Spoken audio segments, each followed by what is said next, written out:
Ito? Bago namin to i-release, papakita muna namin sa inyo. Kasi actually, ito na po, for release na po talaga siya. Nag-extend lang tayo ng konting weeks kasi syempre nag-prepare tayo ng unit. And as promised, pinaganda po talaga natin sa exterior. Kaya wala ka na dyan makikita ang dents and scratches. Sobrang ganda na po niyan. Sobrang linis na. Tapos, although hindi man natin siya ma-perfect, pero we tried our best. Ayan na po siya ngayon. Ibang iba na po siya. So, ito, yung mugs niya, ni-request talaga yan ni sir na i-black na po yan lahat. Yung steel rim niya, pati yung hubcap niya. And mas pumorma talaga. Mas maporma siya. Tapos, napakaganda ng pagka-white niya. Hindi na siya yung pale, hindi na siya yung Dirty parang white. pale na white or dirty white. Ito, puting-puting na talaga siya. Ang ganda na po. Yan. Manalo. At sabi ko kasi dati, sana yung paikot lang, wag na sana yung bubong kasi hindi naman na, kumbaga, wala naman masyadong damage sa bubong. Kaso sabi ng pintor natin, pangit sir, hindi maganda, hindi magbabalanse ang kulay. Kaya ang ginawa nila, okay, binuo pa rin hanggang bubong, kaya panalo. Though sa interior, hindi natin siya ma-perfect kasi may mga ito may hindi na namin to binatanggal kasi yung upuan niya medyo may mga damage na. So advice lang natin sa owner na bumili na lang ulit sila ng panibagong ganito.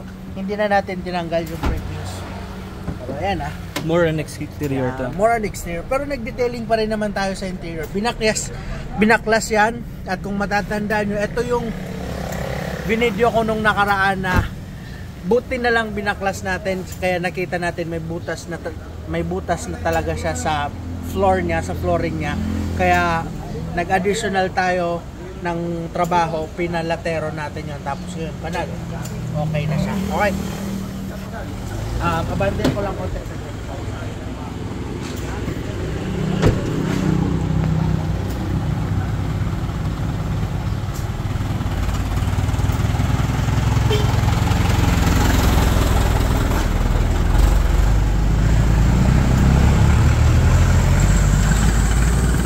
By the way, additional request pa kasi ni sir, ito pa, nagpalagay siya ng QCY dashcam. Ayun.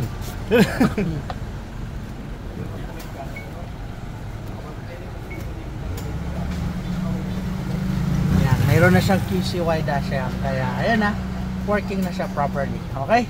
Tapos,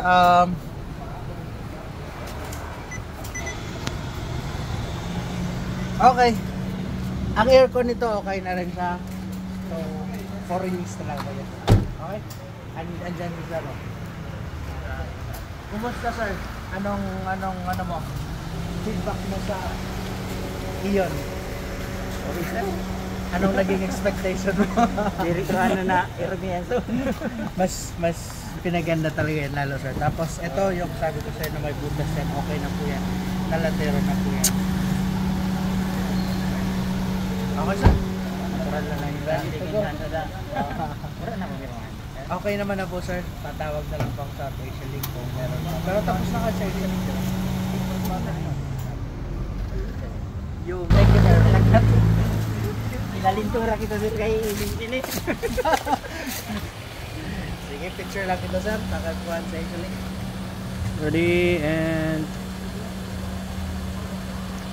Okay. Aliyo pa din mas ko? Ayaw pa sir. ano pa? Ready? 1, 2. Okay. Okay sir. May driver na. May driver ka?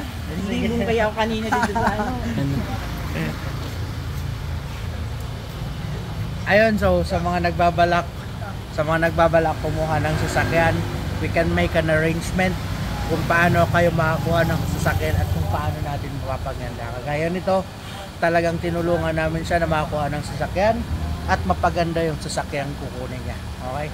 So dito ang tutulungan namin kayo sa start, simula sa pagkuha hanggang sa ma-release niyo yung sasakyan, hanggang sa pagpapaganda ng sasakyan. Kaya kung naghahanap ka ng sasakyan, tawag na.